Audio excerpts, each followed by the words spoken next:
July 14, 2025. India's Foreign Minister Jaishankar lands in Beijing. He meets China's Wang Yi.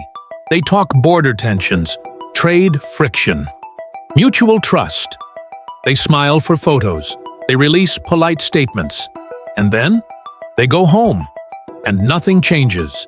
Because behind the headlines, 70,000 troops are still staring at each other across the Himalayas. Welcome to PastCast, where the past echoes through the present.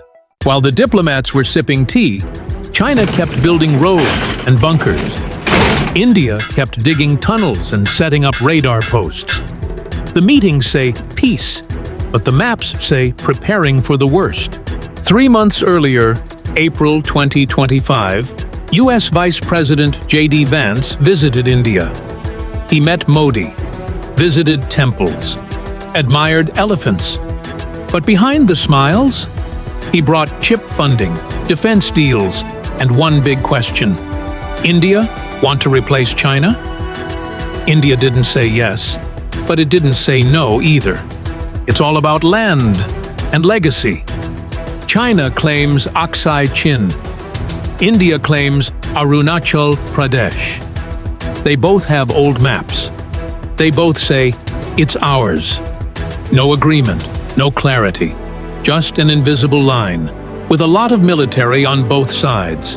In 2020, it turned deadly. Indian and Chinese troops clashed in Galwan Valley. No bullets, just clubs and fists. India lost 20 soldiers. China stayed silent. Suddenly, everyone remembered. This border has nukes behind it. Since Galwan, it hasn't stopped. China builds roads and helipads. India builds airstrips and model villages. No shooting, just building. This isn't war. It's a high-altitude infrastructure contest. India banned TikTok and 59 other Chinese apps. China called it unfriendly. India called it national security. Now in 2025, India's thinking about allowing some Chinese investments again. But this time, it's not out of love. It's leverage. Apple's assembling in India. So is Samsung. Make in India is more than a slogan now. But replacing China? That's a tall order. India's growing. But China still has the scale, the factories, and the ports. The real question is, does the world want one factory or a backup plan? China sends weather balloons. India builds peaceful-looking border villages. Each says, we're just developing. Each accuses the other of creeping forward. Satellites zoom in and see bunkers, troops, and helipads. So yeah, someone's lying. China's Belt and Road built ports, rails, and debts across Asia. India saw it as a noose. Now, the US offers a counter. A new corridor, India to Middle East to Europe.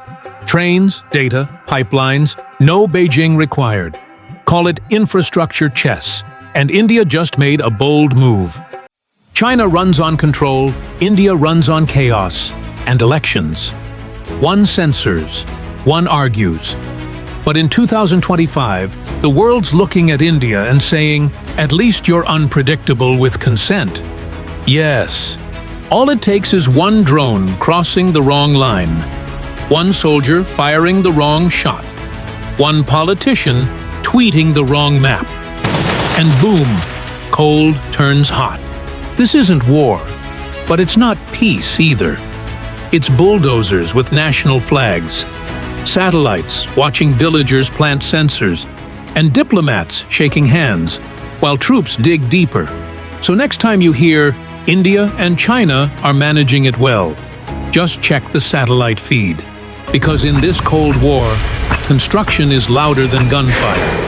Thank you for watching PastCast, where the past echoes through today.